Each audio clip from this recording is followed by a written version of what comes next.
I used to have extreme crippling social anxiety when I was younger. And I'm going to tell you a story now to highlight how debilitating and how much I struggled with this and existing in society. There's one time, my mother, she asked me to go to buy some stamps, which is quite a normal thing to do. You know, she needed to post some letters or whatever. The difficulty with this for me was to buy the stamps, you had to ask the person behind the desk in the shop for the stamps. They were not something you could pick up yourself and then put it on the desk and then just hand over your money. No. You had to actually interact with the person who was selling the stamps in the shop because they were behind the counter.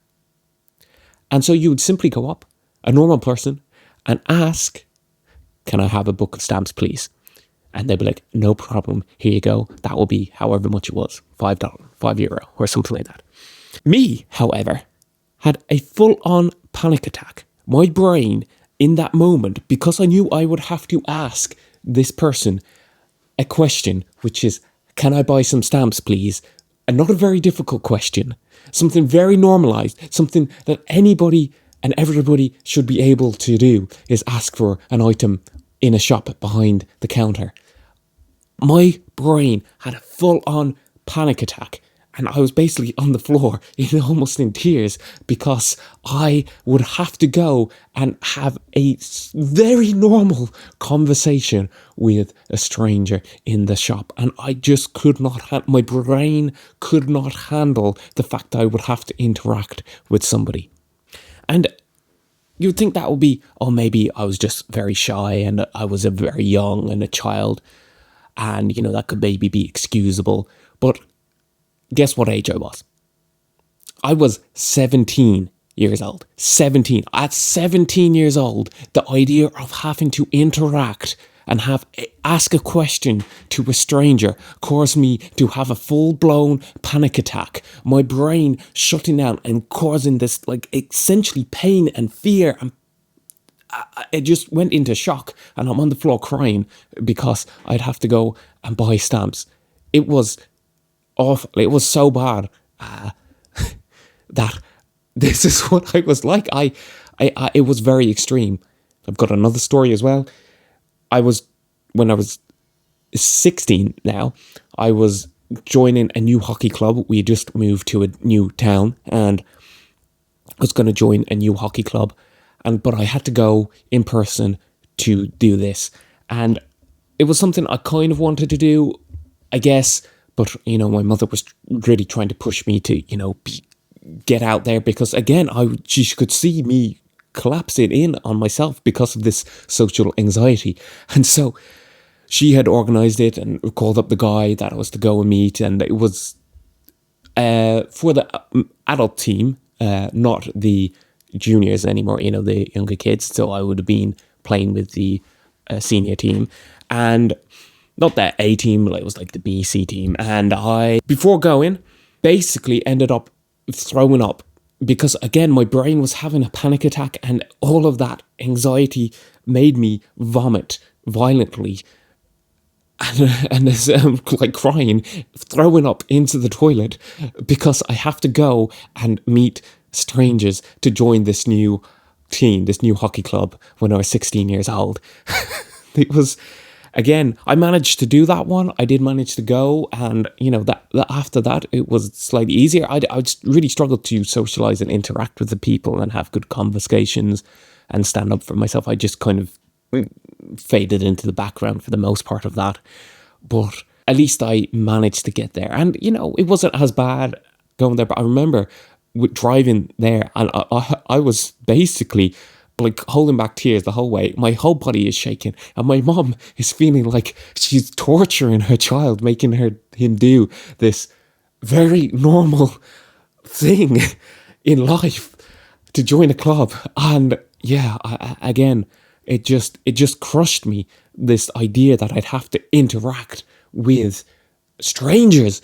My brain, the idea of it, my brain just created pain. It was literally like there was 1,000 pointing needles like shoving outwards in and inwards from inside my brain. The idea of having to socialize, and then it's like inside your chest, it just like crushes. It's like a vice, like the car crusher vice that it squeezes everything, and then you start shaking, and then you're like, it is just extreme how bad I was at having to do these very normalized things in society as a teenager.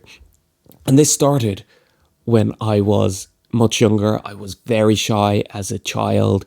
I became very, very, very, very scared of interacting. Very hard for me to make friends. Very hard for me to ask my friends to come and do anything when I did eventually make friends. There was months I would go in the playground just by myself, spinning around in circles or like kicking rocks because I was too afraid to go up to other people, and I had to wait for them to come and ask me to be like months at a time, because you drift in and out of friend groups, and I was really bad. I couldn't make eye contact. I would literally bore holes into my shoes with my gaze so strongly fixed at them 24/7. I was not good, and I was shy as a child, but it turned into full-blown social anxiety as a teenager, because as a child you just kind of do your things. You go to school and you get picked up, and you do the clubs that you do or go with are connected to the school, so it's somewhat familiar. But when you turn into a teenager, you do have to actually socialize, or interact on a social level with strangers, and it crushed me. And it got worse, as I got a bit older. When I was maybe 12, 13, I wasn't too bad. But by the time I was 16, 17, I was in a really bad place internally in my mental. I don't fully understand how it happened to me, but I know I had it. It was horrible to experience. And it still comes back. And my natural instinct, I still just feel like jumping out a 7-story window, breaking through that glass and splattering onto the pavement.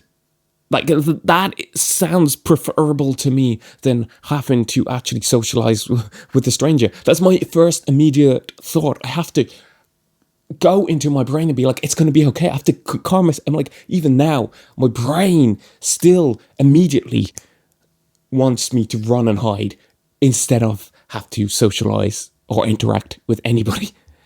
And though I am now in control of it and can overcome that relatively easily, but it's still my default behavior.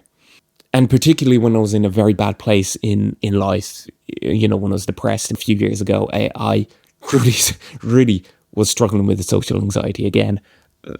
And I just wanted to avoid everybody. But this was then, there was other reasons behind that, which I've briefly talked about on other videos. Anyway, I just wanted to share that with you. Maybe there's other people that have experienced crippling social anxiety in their lives too. And what I can tell you is it does get better. You don't have to stay like that. Hopefully you can find your way through it too. Maybe one day I'll make a video explaining how I've managed to get over it. But that's a whole other kettle of fish. Anyway, have a great day. Thanks for listening. I wish you luck.